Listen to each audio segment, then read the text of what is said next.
KKR বনাম LSG ম্যাচে head to head track রেকর্ডে কে কত ম্যাচ জিতেছে, কে কত রান সর্বোচ্চ করেছে বা কে কত সর্বনিম্ন রান করেছে, কে কটা ম্যাচ জিতেছে, কে কটা ম্যাচ হেরেছে, ম্যান অফ দ্য ম্যাচ কে পেয়েছে, কোথায় ম্যাচটা হবে, এই সমস্ত বিষয় নিয়ে আজকে আলোচনা করব। তো ভিডিওটি ইন্টারেস্টিং হতে চলেছে।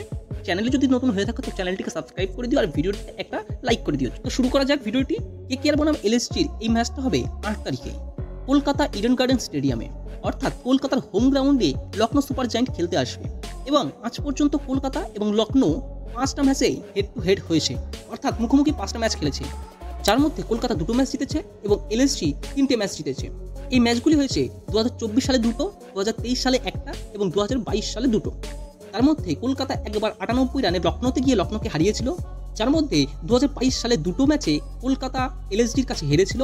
একটা ম্যাচে 2 রানে হেরেছিল এবং আরেকটা ম্যাচে 75 রানে হেরেছিল। আর 2023 সালে একটা ম্যাচ হয়েছিল কলকাতা ও এলএসজির মধ্যে, যেটা এলএসজি জেতে 1 রানে। আর 2024 সালে 2টো ম্যাচ হয়েছিল এলএসজি আর কলকাতার মধ্যে, যেখানে 2টো ম্যাচই কলকাতা জিতেছিল, একটা 98 রানে আরেকটা 8 উইকেটে। অর্থাৎ যদি দেখা যায় যে এলএসজি এবং কলকাতার মধ্যে হেড টু হেড ম্যাচে সবকটাই কিন্তু ক্লোজ ম্যাচ গিয়েছে, যে কটা কেকেআর হেরেছে।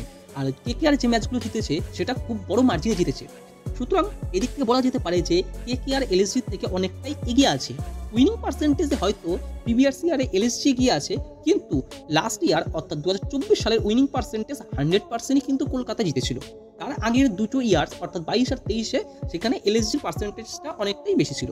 আর যদি আসা যায় যে কেকেআর সবথেকে হাইয়েস্ট স্কোর কত হয়েছিল এলএসজির বিরুদ্ধে, সেটা হলো 235 রান, যেটা কেকেআর হাইয়েস্ট স্কোর ছিল এলএসজির বিরুদ্ধে।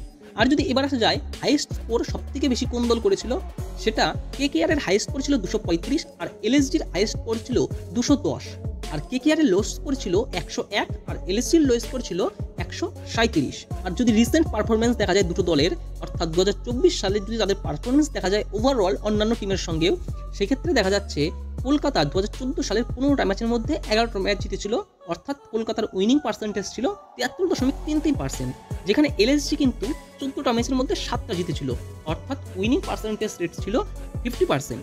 আর কেকেআর ও এলএসজির মধ্যে হেড টু হেড ম্যাচে সবথেকে বেশি রান করেছিল কুইন্টন ডিকক, কিন্তু সেটা এলএসজির হয়ে। কিন্তু এই বছর কুইন্টন ডিকক এলএসজির বিপরীত টিম অর্থাৎ কেকেআর এর হয়ে খেলবে, কিন্তু এলএসজির বিরুদ্ধে সবথেকে বেশি উইকেট নিয়েছিল মহসিন খান এবং রবি বিষ্ণই এলএসজির হয়ে। যদি হেড টু হেডের এই সমস্ত তথ্যগুলি বিশ্লেষণ করা যায়, তাহলে আমরা একটা কথাই বলবো যে দুজনের মধ্যে উইনিং পার্সেন্টেজ 50-50 থাকবে। এবং কেকেআর এর প্রিভিয়াস ইয়ার ভালো হলেও তার আগের ইয়ারগুলো খারাপ গেছিল। সুতরাং ম্যাচটা খুব দুর্দান্ত হতে চলেছে।